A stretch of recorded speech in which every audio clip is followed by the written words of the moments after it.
As a part of our Guru Yoga retreat this winter, I am spending a lot of time reading Lama Zopa Rinpoche's book, The Heart of the Path. And it's very rich if one is ready to start thinking about those kinds of things.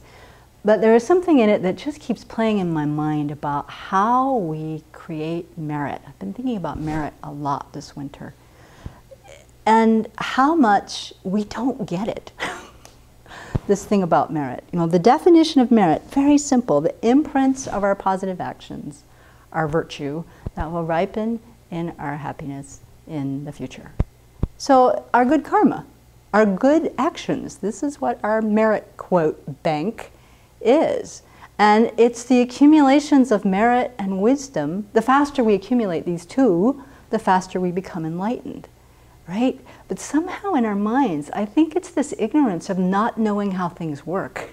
You know, really don't grok this cause and result effect of how things work. And so the idea of really generating merit like day and night doesn't cross our minds, really. And yet the opportunities we have for generating merit are vast if we're paying attention. And for me, it's a little like, when I think about it, there's such a gap between my consciousness of this fact and my action on this fact, and also the awareness of the potential. So this thing that I spoke about this morning in our motivation that I want to speak about a little bit further is the idea of, that comes in a verse from the Guru Puja. We say this twice a month, maybe you out there say it too. For us, even one of your pores is praised as a merit field greater than the Buddhas of all times and directions. Compassionate refuge protectors, I request you. So what is the pore of our spiritual mentor? According to Lama Zopa Rinpoche, even though the word in Tibetan means the same thing as the pores of the skin, the pores of the Guru are actually the Guru's, the people, and the beings, the things associated with the teacher. The teacher's family, the teacher's disciples, the teacher's pets, even the neighbors, if they're close, are the, quote, pores of the Guru. So what this verse is saying is that by making offerings to the pores of the Guru, or the pores of the teacher, the associates of the teacher, we generate more merit than making offerings to all the Buddhas of the 3 times. Why? Because the power of our relationship with the teacher. So I am not qualified at all to speak about that and Guru Yoga, and I won't. But what is intriguing to me is that for each of us, we have the opportunity to be able to think about generating merit by practicing thinking of their teacher and then intentionally offering to everyone associated with that every time we offer service. So in the book, Zopa Rinpoche talks a great deal about the people who cook, who have this opportunity to be thinking about the teacher, thinking about their spiritual mentor, and then intentionally offering that food to each other as a way of creating great merit in our minds. He says, if we have been working hard to serve our teacher, this is a great quote, we should feel great happiness. We don't need to worry that we don't have time to meditate or do retreat.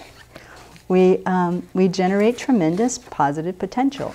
It says, generally accomplishing the wishes of other sentient beings causes your own wishes to be fulfilled, right? So generally, doing what's beneficial for sentient beings, accomplishing their wish brings merit.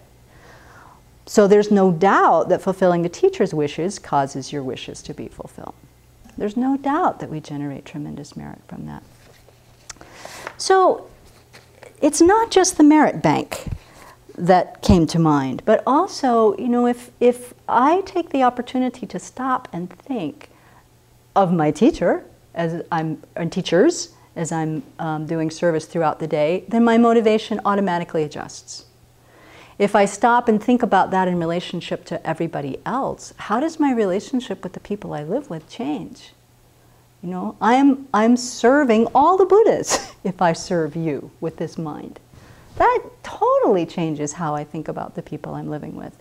And in Dharma centers, it doesn't just have to be monasteries. People who share Dharma centers together, there's often so much personal conflict between each other. But if we held that kind of thought in our minds, that we all share the same teacher, and therefore the people I'm at this Dharma center with, if I want to work and serve with them, then I can create great merit and I treat them better with a lot more respect. So some people, especially watching our video, may say, because I don't have a teacher. You know, people often write that, well, how do I practice this?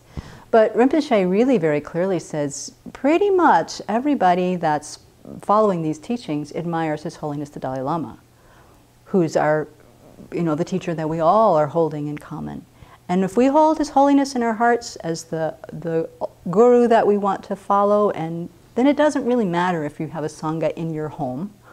All of the students of His Holiness, all the thousands of students of His Holiness become objects of our merit.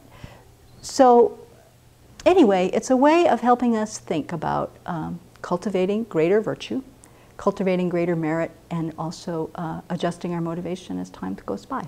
So worth a try.